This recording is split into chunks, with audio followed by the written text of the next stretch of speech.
سب سے پہلے آپ یہ ویڈیو سماعت فرمائیں۔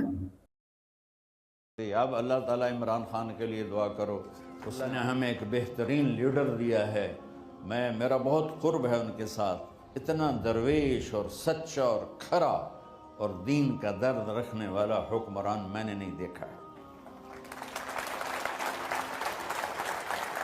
محترم بھائیوں، میں مولانا کا مترجم تھا تو مولانا اس مجلس میں ایک لفظ بھی نہیں بولا عمران خان کے بارے میں۔ تو مہربانی فرما کے آپ حضرت جو اس ویڈیو کو سن کے تو اس کو پھیلائیں کہ یہ جو ویڈیو انہوں نے بنایا ہے کہ یہ غلط ہے، یہ جھوٹ ہے، یہ فتنہ ہے۔ کتنا جھوٹ بولا جا رہا ہے، کیسے کیسے پروپیگنڈے کیے جا رہے ہیں اور کیسی کیسی تدبیریں اور چالیں چلی جا رہی ہیں۔ اللہ سارے جھوٹ، سارے پروپیگنڈے، ساری تدبیریں اور ساری چالیں منافقین کی، حاسدین کی، انہی کی طرف لوٹا رہے ہیں۔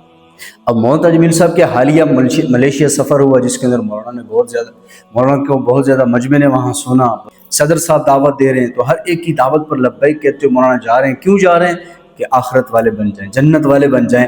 اب حاسدین، پروپیگنڈا کرنے والے کتنا بڑا ظلم اور زیادتی ہے اور دھوکہ دے رہے ہیں یہ کہ مولانا کا کوئی پرانا سیاسی بیان کاٹا جو مولانا عمران خان سے ملنے گئے، وہاں اگر انہوں نے چل کلمات تعریف کے ان کے سامنے کہہ دی، ان کو لینے کے لیے اس بیان کو وہاں سے نکالا مولانا نے ملیشیا کے اندر بیان کیا ہے، اس بیان کے پیچھے اس آڈیو کو چلایا اور کہا کہ دیکھو مولانا عمران خان کی ملیشیا کے اندر بھی تعریفیں کر رہے ہیں۔ کتنا بڑا جھوٹ اور کتنا بڑا دھوکہ دیا جا رہا ہے، جبکہ ملیشیا کے جو ترجمان تھے ان کا بیان بھی سامنے آپ نے سن لیا ہے کہ وہ بھی اس کی تصدیق کر رہے ہیں کہ یہ جھوٹ ہے، فراڈ ہے، دھوکہ ہے، فتنہ پھیلایا جا رہا ہے۔ چند نام نہاد، چند ایمان والے اس کو دھڑلے سے شیئر کر رہے ہیں۔ اس کا قیامت کے دن آپ کو حساب دینا پڑے گا، اتنا بڑا دھوکہ اور جھوٹ پھیلایا جا رہا ہے۔ جبکہ ترجمان کا بیان بھی آ گیا کہ مولانا نے وہاں بات کی ہی نہیں ہے، میں مترجم تھا، مولانا نے ایسے کوئی الفاظ ادا ہی نہیں کیے، اور اس کے بعد محمد اجمیل صاحب نے خود اس کی وضاحت بھی دے دی ہے۔ محمد اجمیل صاحب خود فرما رہے ہیں میری ملیشیا کی مسجد میں کی گئی تقریر کو سوشل میڈیا پر پرانی آئیڈیو کے ساتھ شیئر کیا جا رہا ہے، جس میں تالیوں کی آواز اور سیاسی مفہوم شامل کر کے ویڈیو کے اصل پیغام کو بدل دیا گیا ہے۔ یہ عمل درست نہیں، نہ ہی دیانتداری کے تقاضوں کے مطابق ہے۔ ملیشیا کے بیان کے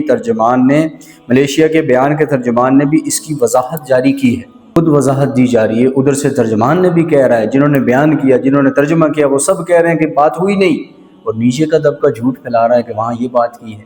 قیامت کے دن یہ جن انگلیوں سے آپ شیئر کر رہے ہیں الا ان نصوی بنانا، ان پوروں کو بھی اکٹھا کیا جائے گا، یہ گواہی دیں گے، آپ کے خلاف ہو جائیں گے اور آپ کے خلاف گواہی دیں گے کہ آپ نے جھوٹ پھیلایا تھا، دھوکہ دیا تھا، ایک عالم دین کے پیچھے آپ نے بددیانتی کا مظاہرہ کیا تھا، سیاسی پارٹی کی خاطر، سیاسی لیڈر کی خاطر ایک عالم دین پر الزام تراشی، بہتان اور تہمت۔ قیامت کے دن کیا منہ دکھانا پڑے گا رب کے دربار میں آپ کو؟ کوئی بھی ویڈیو، کوئی بھی تحریر شیئر کرنے سے پہلے اس کی تحقیق کریں، اور اللہ کے نبی فرما رہے ہیں کفا بالمرء کذبا ان یحدث بکل ما سمع، کہ انسان کے جھوٹا ہونے کے لیے اتنا کافی ہے جو بات سنتا ہے بغیر تحقیق کے آگے شیئر کر دیتا ہے، دھڑلے سے پھیلانا شروع کر دیتا ہے۔ اور اللہ کا قرآن کہہ رہا ہے جب کوئی تمہارے پاس فاسق خبر لے کر آئے تو اس کی پہلے تصدیق کر لو کہ آیا یہ سچ بھی ہے یا نہیں ہے۔ تو ہمارے ملک کے اندر اکثر ایسے ہوتا ہے 95% جھوٹ کو پھیلایا جا رہا ہوتا ہے، تحقیق کے بغیر دھڑلے سے شیئر کیا جا رہا ہوتا ہے۔ اللہ شیئر کرنے والوں کی بھی عطا فرمائے اور جو جھوٹ پروپیگنڈے کرتے ہیں ان کو بھی ہدایت عطا فرمائے۔